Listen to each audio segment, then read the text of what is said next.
कोई मुझे जंगली कहे, कहने दो जी कहता रहे।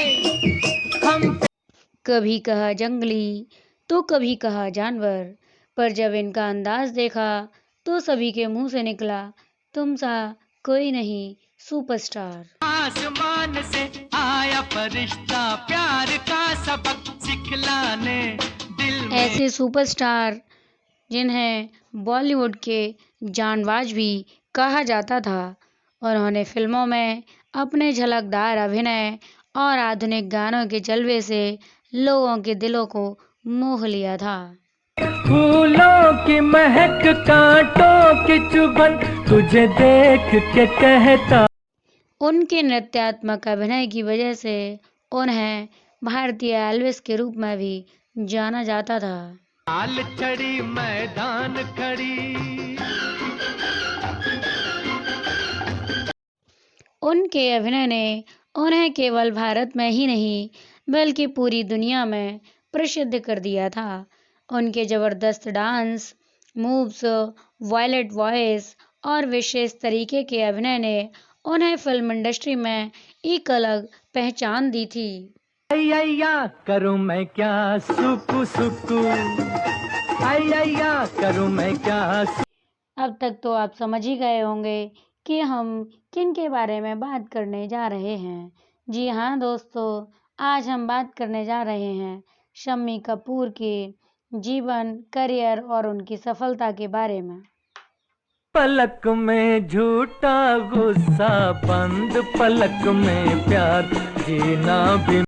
एक ऐसे अभिनेता जिनके पिता व बड़े भाई प्रसिद्ध अभिनेता रहे, फिर भी क्यों उन्हें अपनी फिल्मों की सफलता के लिए भारी संघर्ष करना पड़ा था। बार बार देखो, हजार बार देखो, कि देखने की चीज है हमारा दिल रुबाता। उनकी पहली पत्नी गीता वाली के साथ ऐसा क्या हुआ जो वो पूरी तरह से टूट गए थे। मुझे यूं बुला न पाओगे। ऐसा क्या हुआ जो उन्हें कुछ समय बॉलीवुड को छोड़कर ही रहना पड़ा और अपना पूरा समय माता पिता की सेवा में व देखभाल में ही लगा दिया। ये देख के दिल झूमा, ले प्यार ने बताएंगे और भी बहुत कुछ, आप बने रहिए हमारे साथ। नमस्कार दोस्तों, आप देख रहे हैं सफर बॉलीवुड का। दिल तेरा दीवाना है सनम, दिल तेरा दीवाना। शम्मी कपूर का जन्म 21 अक्टूबर 1939 में हुआ था। उनका पूरा नाम शमशेर राज कपूर था। उनके पिता का नाम पृथ्वीराज कपूर था और वे एक जाने माने अभिनेता थे। उनकी माता का नाम रमा मेहरा था।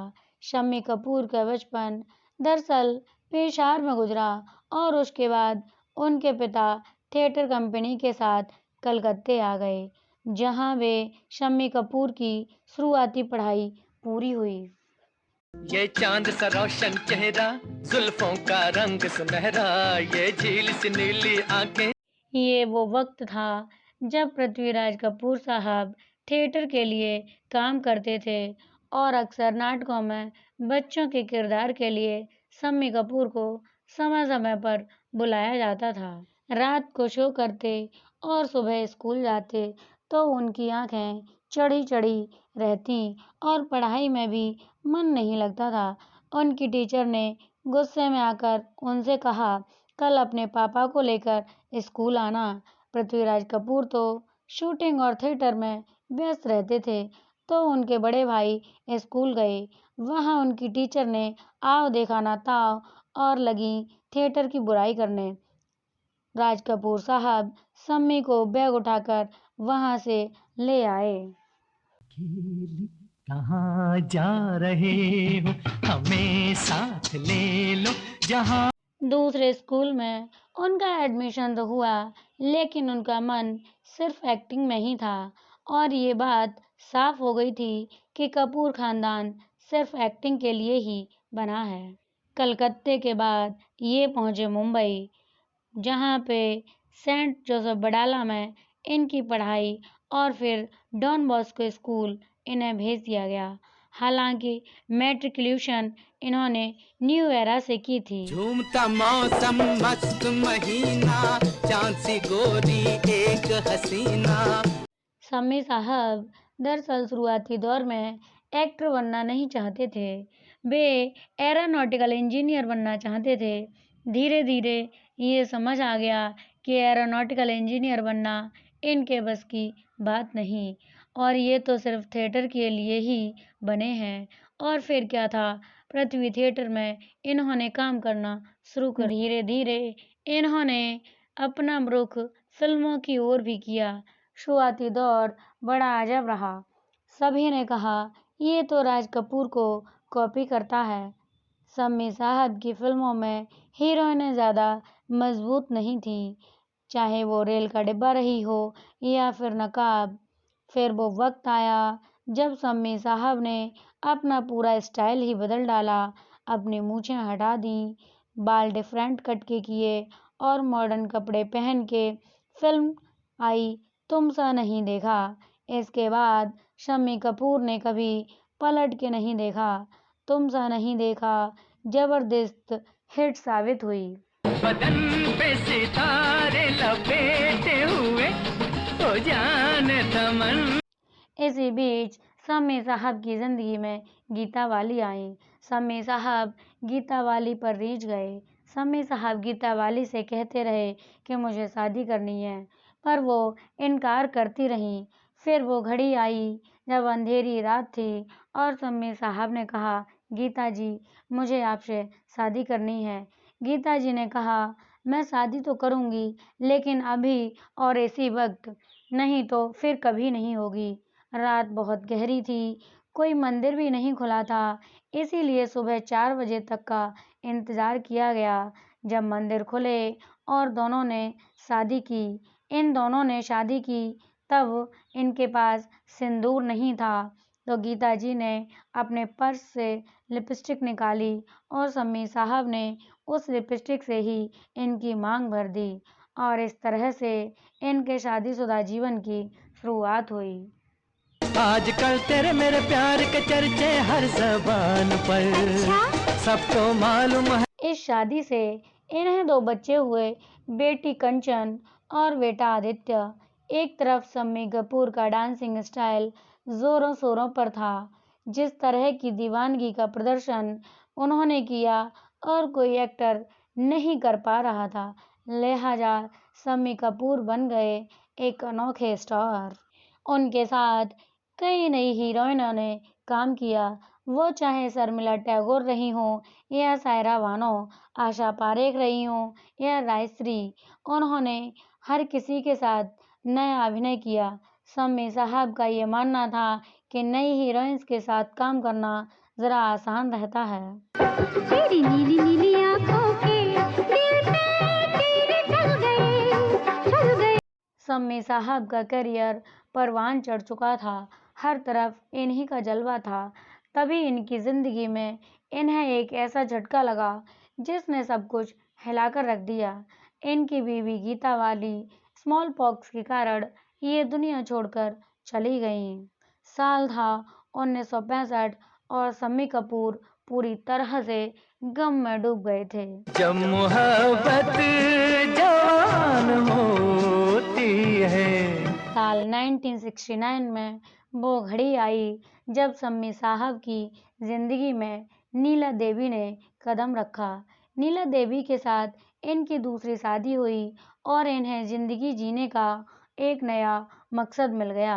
एक बार शम्मी साहब राजकुमार फिल्म की शूटिंग में व्यस्त थे। शूटिंग करते वक्त शम्मी कपूर की अचानक से हड्डी टूटी। खास तौर पर फिल्म राजकुमार में हम हैं यहाँ के राजकुमार गाने पे ये हाथी के ऊपर बैठे थे। हाथी ने जैसे ही गर्दन घुमाई, इनके दोनों घुटनों के टूटने की आवाज़ आई। बार बार हड्डियां टूटने की वजह से शम्मी कपूर साहब को शूटिंग से दूर रहना पड़ा था और इसी वजह से इनका वजन भी बढ़ता जा रहा था और फिर वो वक्त आया जब इन्हें लगा कि अब ज़रा फिल्मों से दूर हो जाना चाहिए और अपने माता-पिता की सेवा में इन्होंने पूरा समय लगा दिया। के हम हैं राजकुमार, होए होए आगे पीछे। इनके बड़े भाई राज कपूर साहब फिल्मों की शूटिंग व डायरेक्शन में व्यस्त रहते थे। उनकी फिल्म मेरा नाम जोकर एक बहुत बड़ी फिल्म थी।